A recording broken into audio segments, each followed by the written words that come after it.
Lami ate mo dali Jayco, oy. Hay mga labion, tara. Ubanin mo daw ako dito sa may Tibooli South Cotabato Beach.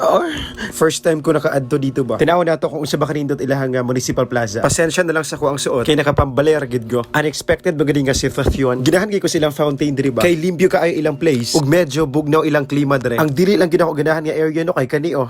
Ahay. Murag makawalag gana sa akong vlog ba? Charis lang. Basi makaigon pa lang mo na bitter si Daddy Jayco. Mga matay gihapon dang tanan eh. So diri pwede di magdula-dula og badminton. O bisag unsa gud nga dula ka pwede nyo dulaon diri. Ayun ang gid mo pagdula og kanang feeling sa uban. Shout out di ani mga beautiful babies na to or mga lamion sa di ba?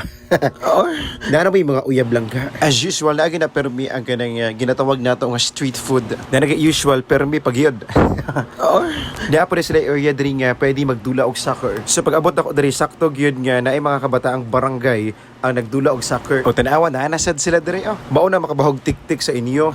Since feeling bata man da, adto na pa diri sa ilang children's playground. Ako na kay gusto jud ko moadto diri ba. Kaysa una man gud pagbata na ako ula mo giingani sa moang bukid god. Kay among ginadulaan sa una kay magtuya-tuya sa kahoy, saka kahoy, maong sige gahulog, magpadidi sa bakilid, mga ligog sapa. Maong right now gusto na ko i-experience ang wala na ko na experience before.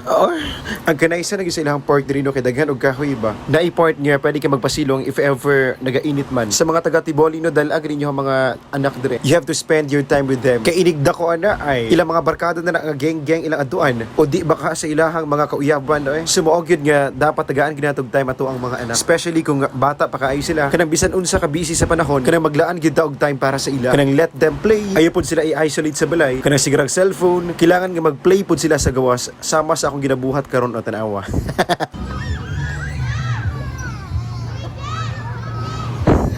Murag naulaw man goy. Mao na ilang ginatawag nga one-sided love broke the seesaw down. So kinahanglan nga mag-workout jud mo duha aron maglami inyong relasyon naon sa ka. Kung feeling nimo ikaw ray naga-workout sa inyong relasyon abulagi oy sa pay dugayan nimo. So right now magsinamog sa ta diri sa mga kabataang barangay nga nagdula og badminton. Permi lang man tatig punit ani eh.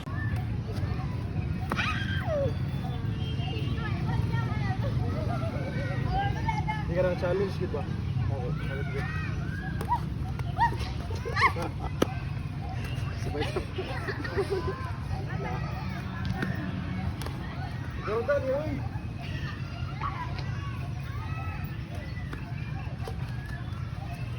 Iyo kay go lagi ay. Ano daw try go.